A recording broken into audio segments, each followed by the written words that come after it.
Weiss's museum.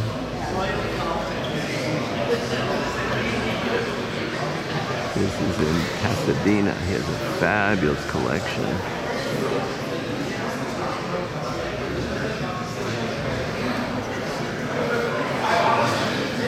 And here he has a full bar.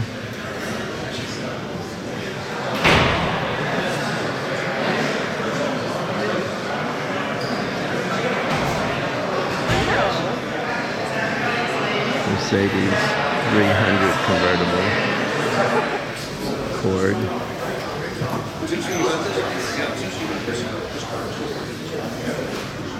The Auburn. Here's the Duesenberg. 1937 Porsche.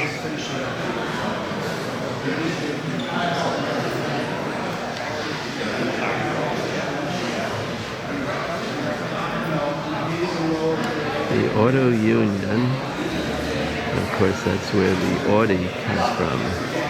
And here's the Mercedes 300 convertible sedan.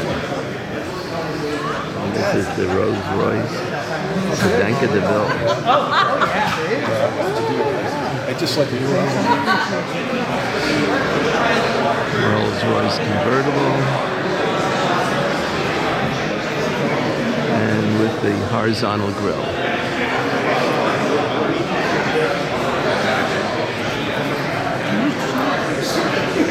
So this is the Marmon 16-cylinder.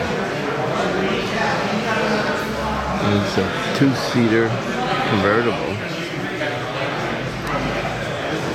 with the rumble seat. Our Packard with the Goddess of Speed, or otherwise known as the Donut Pusher. Nice color combination. Green for St. Patty's Day today, and silver.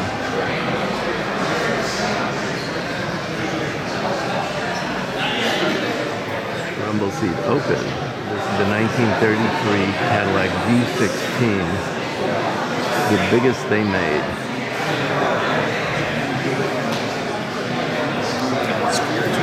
Cadillac with the gold hood ornament.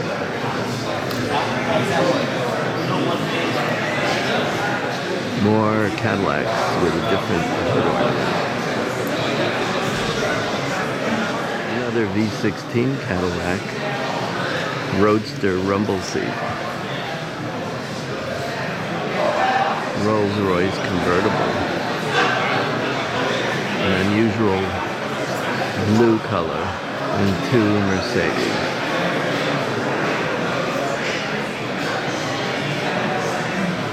Automobilia and the big boy, and two Town and Country Chryslers post-war. My collection, and I hope you enjoy my beaters. And we take pleasure in supporting Peterson and having them all out here. Because, you know, they make a great team, and at the San Marino Classic, Valerie's running around where nobody, including myself, and he has built that show in San Marino from absolutely just a green park to a world-class show. So here we are in Joe's collection. And he has a lot of these beautiful old brass cars. This is the brass era.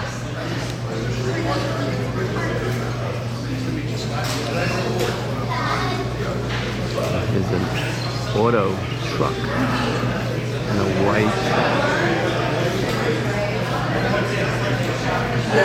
International Harvester Corporation. That's a big truck. And a beautiful Lincoln Continental convertible, 4-door, 3-side doors. Buick Riviera. Nice and snazzy, the personal car. Competed with the Ford Thunderbirds. And Hartford, brass era car.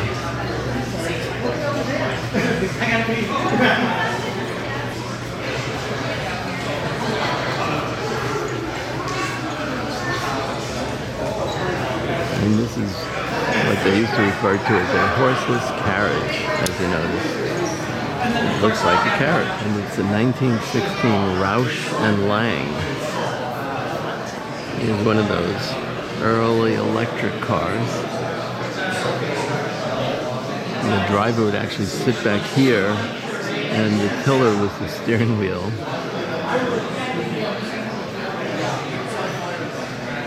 So in addition to the brass cars, he has these two Ford GTs, the ones that beat Ferrari at the Le Mans.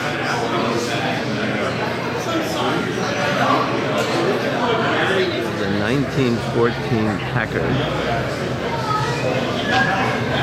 Again, looking just like a horseless carriage. The back definitely looks like a stagecoach. Rolls Royce with the aluminum hood.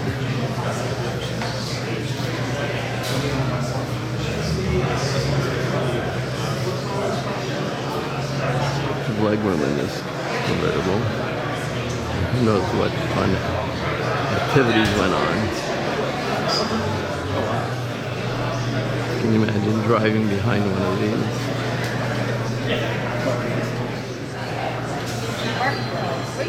This is a Holzman, and this is definitely a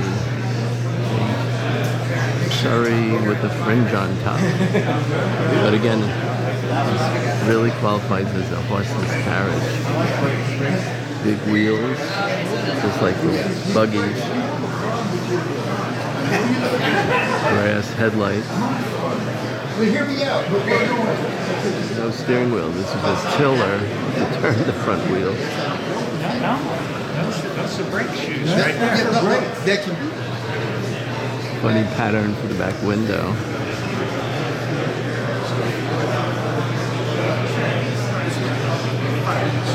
This is metallic pea soup green.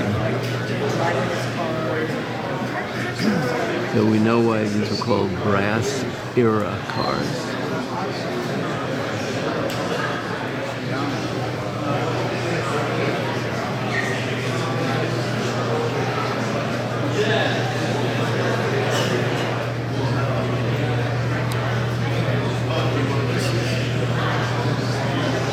The 1911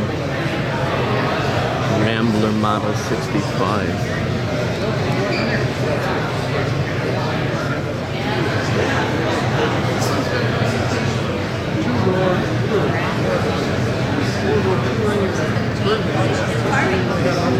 So this is the 1910 Pope Hartford.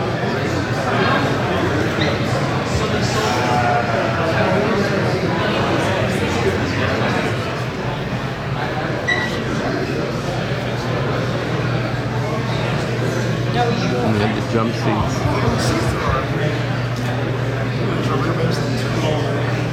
To the brass age. And Joe restored this Rambler, had it at Pebble Beach, and it's just, that color of this car, seeing it outdoors is just sublime. And it's just an amazing car, and Joe does his own work. There's a tourist being restored in the back there. It's just a chassis, and if you'll notice in the advertisement it says made in Los Angeles. So we did make cars in LA, okay, just to be clear. See, this is to prove that there were cars made in Los Angeles, California, for tourists back in 1902. If you have any questions, ask Joe, and he's very helpful. Great, thanks. It's one of the original Cadillacs. Henry Leland and Henry Ford were making it together.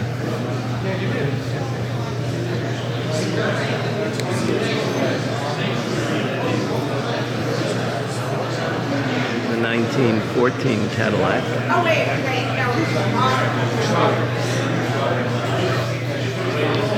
And you'll notice the steering wheel was on the right side. In those days, there was no standardization whether to have steering wheels on the left or the right.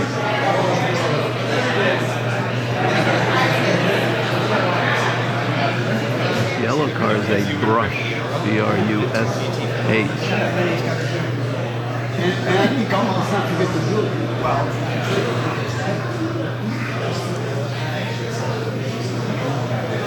And another Cadillac. So back in the catalog days, Sears would sell cars through their catalog, and here's one right now. Again, horseless carriage. And the crank on the front is to start the engine. And here's another Sears. Again, no steering wheel, just a tiller. A 1915 Pierce Arrow, and you can see how tall it is. It's cute. And the dual side mounts, because in those days the rubber was so bad that it would be likely for you to get a flat tire and maybe 2 flat tires during the whole trip. So again, Pierce Arrow had the steering wheel on the right side also. Lots of room in the back. And there's some jump seats. Pierce Arrow is one huge car. And the Cadillac, and those are straps to hold the top up so that when you're driving, the wind doesn't blow the top away. White steam car was made, it was easier to start than the crank gasoline car.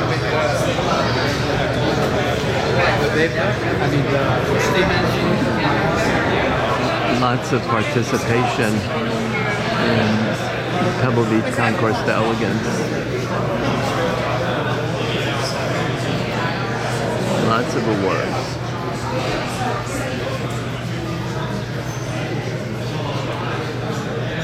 And so now we're at the third collection, and this is a Bentley 1923 Rolls Royce, but this is the only one we've ever seen without the famous grille.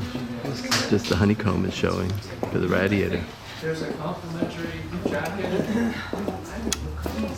1930 Ford Model A.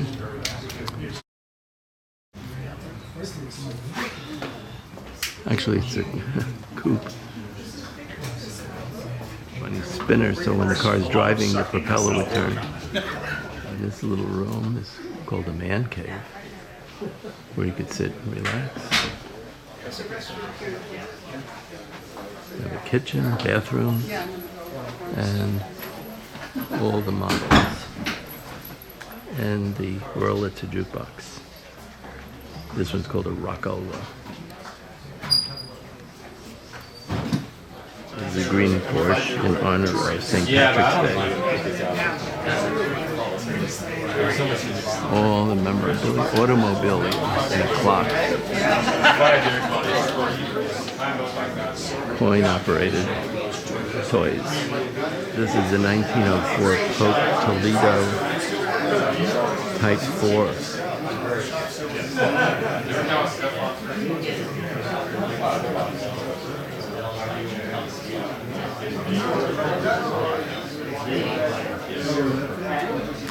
Another Pope Hartford, very popular car. And up in the rafters there's some cars hiding and bicycles. Here's the Buick, and it was better than the Ford, so they always advertised, wouldn't you really rather have a Buick?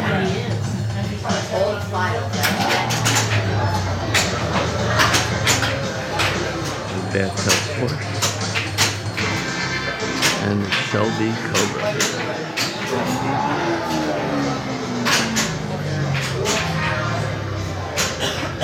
Definitely large cars back in the brass era time. Hardly fit in the garage. There's the Model T Ford. Car that put America on wheels. Model T Ford did not have a gas pedal. These levers were one of them was the accelerator. And if you left in position, you can go, it's like a speed controller, just keep the car at the same speed. And there were 3 pedals. And only 2 speeds, forward and second. And then there's reverse. Old Willie's Jeep.